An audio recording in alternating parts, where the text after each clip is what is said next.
these so-called Venezuelan boat attacks, the drama about all of that. I'll just give you a little bit of context here. Essentially, Pete Hegseth, the defense secretary, was reported in this story by the Washington Post to have authorized a second strike to kill everyone involved in this Venezuelan in the overseas boat strike that have been happening near Venezuela. So that's all been going on. He since said he was not involved in that, and it was another admiral. That admiral now said that he's going to testify in front in a classified setting in front of a Senate committee. So in front of a few members of the Senate. So I'm sure we'll see some interviews about that. Maybe hear a little bit about what that admiral said. Here's that video from yesterday at the White House in that cabinet meeting. Pete Hegseth addressing this all. I still haven't gotten a lot of information because I rely on Pete. But to me, it was an attack. It wasn't one strike, two strikes, three strikes. Somebody asked me a question about the second strike. I didn't know about the second strike. I didn't know anything about people. I wasn't involved in it. I knew they took out a boat. Pete didn't know about second attack having to do with two people. I guess Pete would have to speak to it. I can say this. I want those boats taken out. And if we have to, we'll attack on land also, just like we attack on sea. I have empowered them to make that first couple of strikes, as you would, as any leader would want. You want to own that responsibility. So I said, I'm going to be the one to make the call after getting all the information and make sure it's the right strike. That was September 2nd. I watched that first strike live.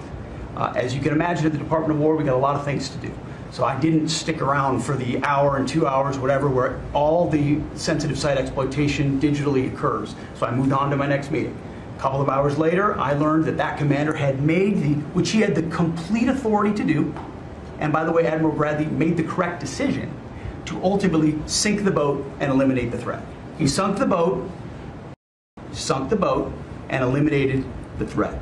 And it was the right call. We have his back. And the American people are safer. So you didn't see any survivors, to be clear, after that first strike?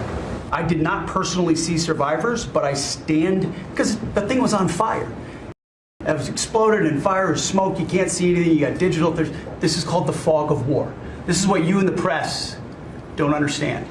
You sit in your air-conditioned offices or up on Capitol Hill and you nitpick and you plant fake stories in the Washington Post about kill everybody, phrases on a not based in anything.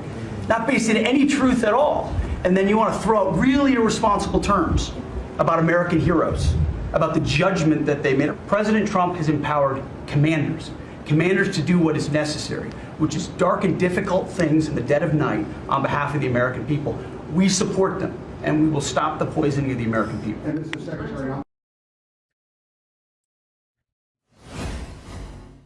Pete Hegseth there, Donald Trump addressing that Washington Post report about this so-called kill everybody second strike. They say it was an admiral, his first name Bradley. What we know there, again, he's going to testify in front of a Senate committee tomorrow in a classified setting there. So we'll be waiting to hear if we get anything out of that and what it all means. But again, these boats in overseas in the Caribbean Sea near Venezuela have been suspected to be drug cartels and trafficking matters, and that is why the U.S. is continuing to strike them. It's been over a dozen boats now. This just one. Again, the Washington Post reporting this article that there was a second strike to, quote, kill everybody. To note here, it has been in past boat strikes of these, it has been in past strikes like these that the U.S. has went and actually repatriated some of these people that still remained alive. So we'll see where that all goes and what that all means here.